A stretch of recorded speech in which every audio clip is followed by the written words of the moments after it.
விடுவிக்கப்பட்ட பிரதேசமான மாதல் கிழக்கு 150 பிரதேச பகுதியானது விடுவிக்கப்பட்டு ஒரு வருட காலமாகியும் பூரண அபிவிருத்தியோ எந்தவித அபிவிருத்தியுமோ இதுவரைக்கும் நடைபெறவில்லை. இதுவரைக்கும் பண்டுகள் அகற்றப்படவில்லை. முக்கிய பிரதான பிரச்சனை பண்டுகள் அகற்றப்படவில்லை. அடிப்படை வசதியான மலசல கூடங்கள், கிணறுகள் போன்றவைகள் இதுவரைக்கும் அமைத்து தரப்படவில்லை. நிரந்தர வீடுகள் அமைத்து தரப்படவில்லை. முக்கியம் கல்வி வளர்ச்சி. ஒரு சமூகத்துக்கு கல்வி வளர்ச்சி முக்கியம். அப்படியான ஒரு கல்வி வளர்ச்சி கூட எங்களுக்கு ஒரு பின்தங்கிய இடமாக இந்த இடம் மேற்குமாறு காணப்படும்.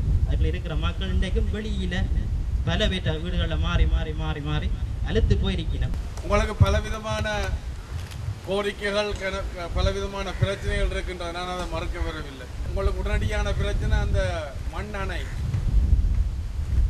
உடனடியாக அகற்றப்பட வேண்டும் என்று சொல்லியிருந்தீர்கள். நாளைக்கே அது அகற்றத்துக்கான முடிவுகள் மேற்கொள்ளப்படும். அதான்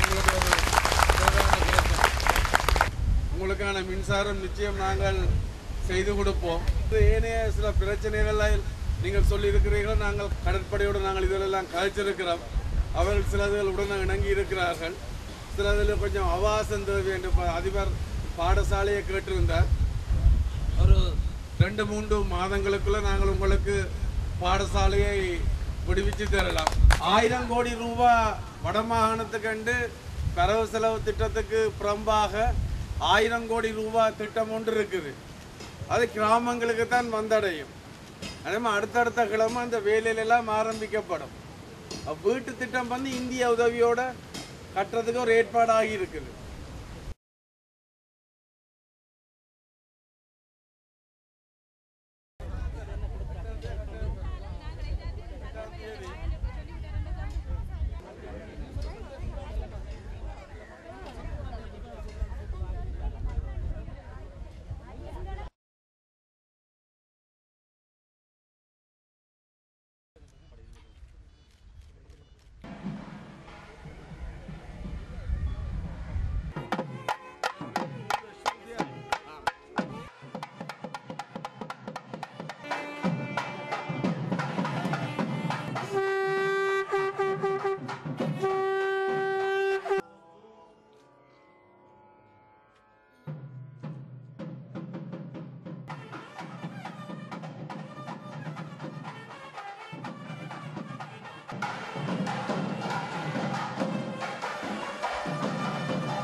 ஜிட்வின் ஜால் பட்டியல் கலந்து கொள்கின்றனர் என்பதை அன்போடு அறிய தருகின்றோம்.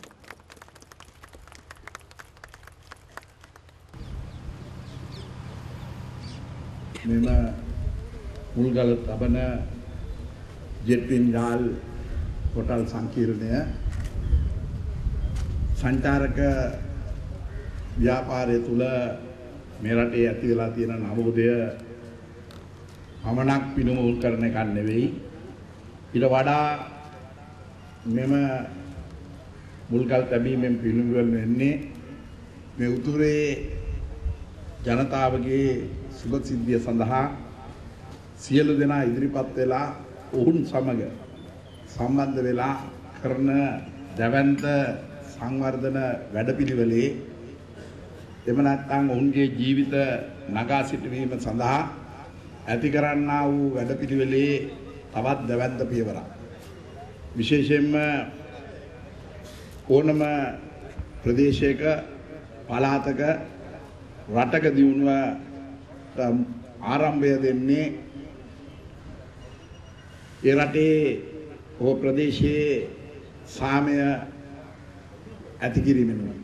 ඒ සඳහා විශාල කැපවීමක් අපේ විරෝධාර රණවිරුවන් කරලා අද උතුරට පමණක් නෙවෙයි මුළු රටටම සාමය ගෙනත් තියෙනවා.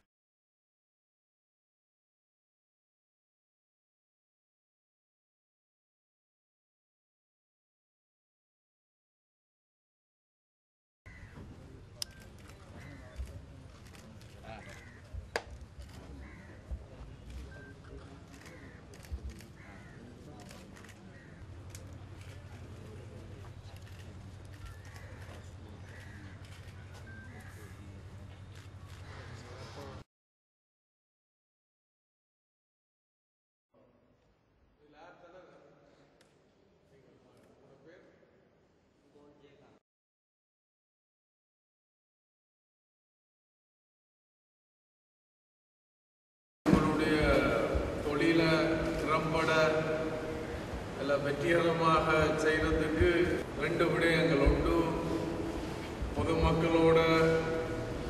பொதுமக்களுக்கு நண்பர்களாக நீங்கள் நடந்து கொள்ள வேண்டும். அடுத்தது போலீசாரோட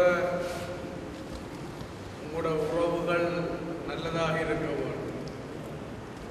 இந்த 2ம் சரியாக இருக்குமா இருந்தால் போலீசார்னு சொல்லுங்க, போலீசார காசு கொடுத்து அப்படின்ட்டு அல்ல, உங்களுடைய சேவையை திறம்பட செய்கிறது கூடாக, நல்ல சட்டம் ஒழுங்கு நீங்கள் மதித்து நடக்கிறது கூடாக, நேர்மையாக நியாயமாக நடக்கிறது கூடாகத்தான் நீங்கள் போலீஸோட நல்ல உறவை வளர்க்கலாம்னு நான் நினைக்கிறேன். மக்களுக்கு சரியான சேவை செய்ய வேணும்ன்றதுதான் என்னுடைய நிலப்பாடு வழிய போலீசார் அப்படி செய்ய நான் போலீசாருக்கு சொல்றதில்லை.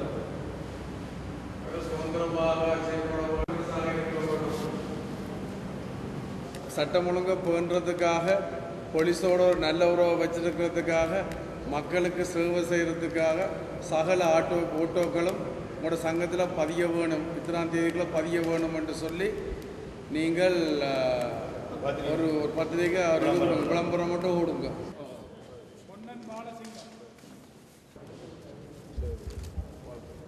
அருமை